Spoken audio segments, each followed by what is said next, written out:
This is the White Raven. If you ever drive through Route 9A, you'll eventually pass mile marker 66. Most drivers never notice it. It's just another sign beside another road. But locals know better, because that's where people disappear.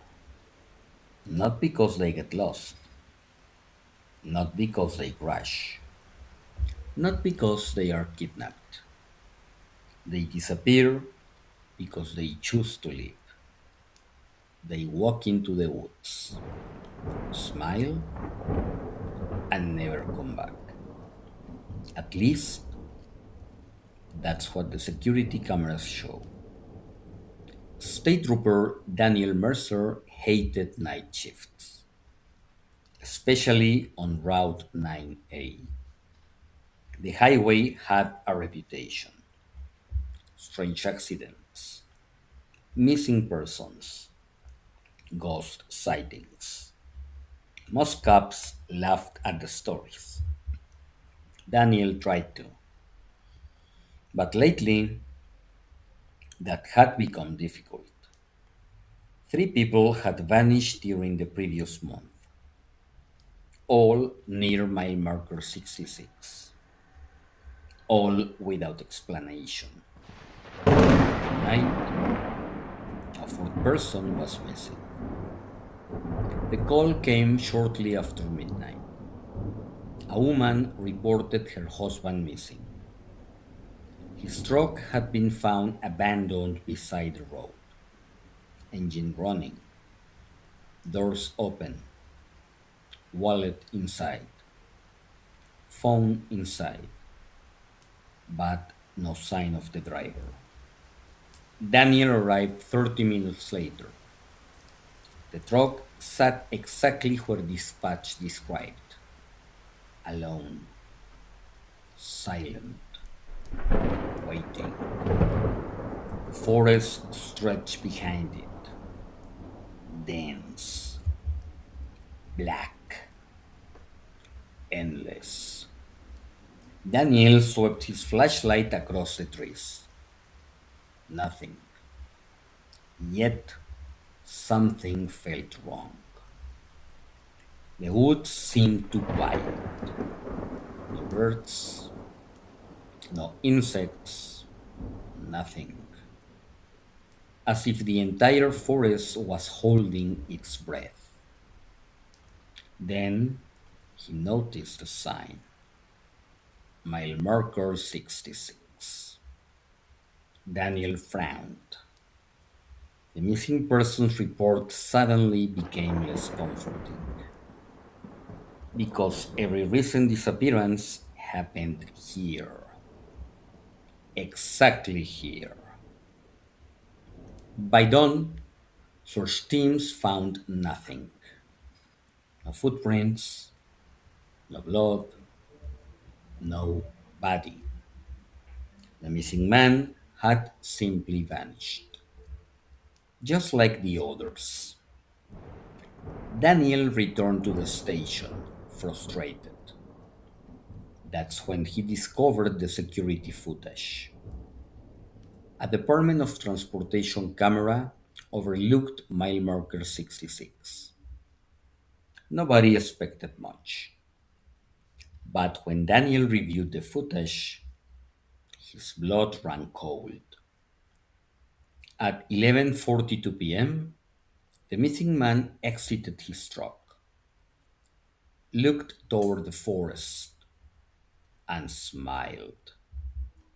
A wide, happy smile. Then another figure emerged from the trees. Someone standing at the edge of the forest, waiting. Daniel zoomed in and nearly dropped his coffee.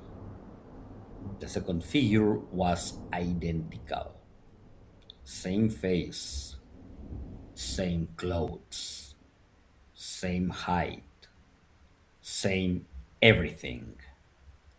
The missing man stared at his double.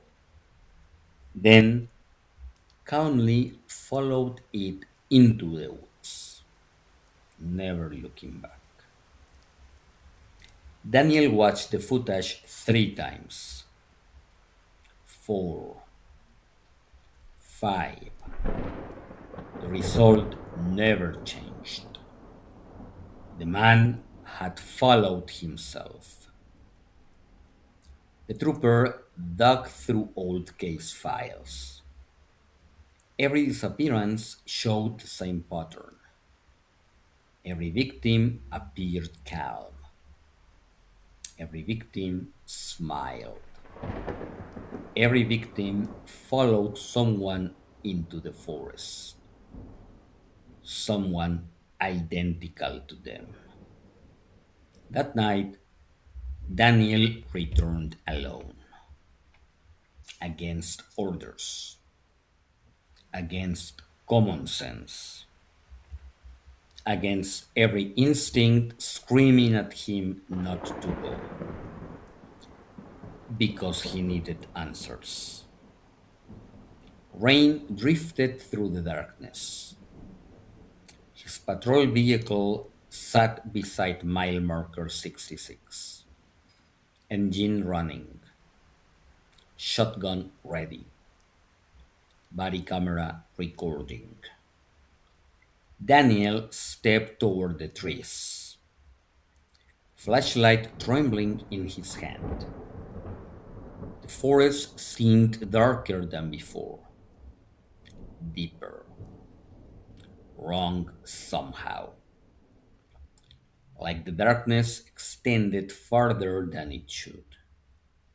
Then he heard a voice. Daniel. He froze.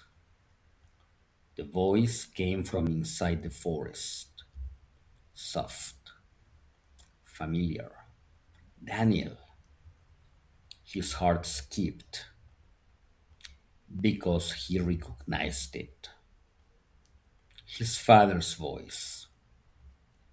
His father had died 12 years earlier. The voice came again. Daniel, deeper now, closer, almost bleeding. Daniel slowly entered the woods. One step, then another. Branches cracked beneath his boots. The darkness swallowed him. His radio lost signal almost immediately. Static filled the speaker. Then another voice emerged. A whisper. Turn around. Daniel spun. Nobody there. Only trees. Only darkness. Then the whisper returned. Closer. Turn around. Daniel obeyed and saw himself standing 10 feet away. The flashlight slipped from his fingers. The duplicate smiled. Daniel's face. Daniel's eyes. Daniel's uniform. Perfect. Except for one thing. Its eyes were completely black. The double tilted its head. You're late. Daniel backed away. No. The thing smiled wider. Everyone else came sooner. Suddenly, the woods lit up. Not from lightning, not from headlights, from hundreds of flashlights scattered among the trees. Daniel turned and saw people, dozens of people, standing silently between the trees. Missing people, Every missing person from Route 9A, watching, smiling, not moving. Some looked fresh, others appeared decades old, rotting, decayed, yet somehow standing, watching, waiting. Then Daniel noticed something worse. Every missing person stood beside a duplicate, a copy, a twin, a replacement. His double stepped closer. Do you know what happens to them? Daniel raised his weapon. The thing laughed. You're asking the wrong question. The forest began changing. Trees shifted, twisted, bent inward, forming walls, a maze, a prison. Daniel ran. Branches clawed his face. Roots wrapped his boots. The darkness followed, and so did the footsteps. Not one set, hundreds. He burst into a clearing and stopped dead. The Last Mile Motel stood before him. Impossible. The motel should have been miles away. Yet there it was, in the middle of the forest, waiting. Every room light glowed. Every window contained a silhouette watching him. The office door opened. The old clerk stepped outside, smiling, exactly as before. Welcome back, Daniel. Daniel's stomach dropped. I've never been here. The old man chuckled. Oh, yes, you have. Then he pointed toward room 66, a room Daniel had never seen before, a room that shouldn't exist. The door slowly opened, and someone stepped out. Daniel Mercer, another copy, perfect, smiling, black eyes. The duplicate raised a hand. Come inside. Daniel ran. He ran until sunrise, ran until his lungs burned, ran until he finally reached the highway. When backup arrived, Daniel was found sitting beside mile marker 66, shaking, covered in mud, unable to speak at first. 3 days later, he finally told investigators what happened. Every word, every detail. The doubles, the motel, the forest, the missing people. Nobody believed him, but the body camera did. Because when investigators reviewed the footage, they discovered something horrifying.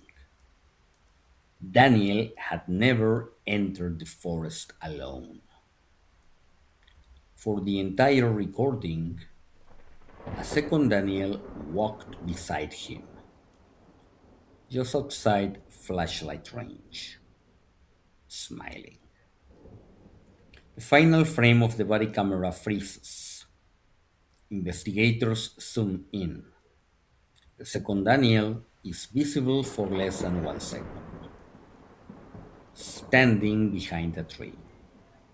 watching, smiling, black eyes, and beneath the image appears a timestamp, recorded 3 days before Daniel entered the forest.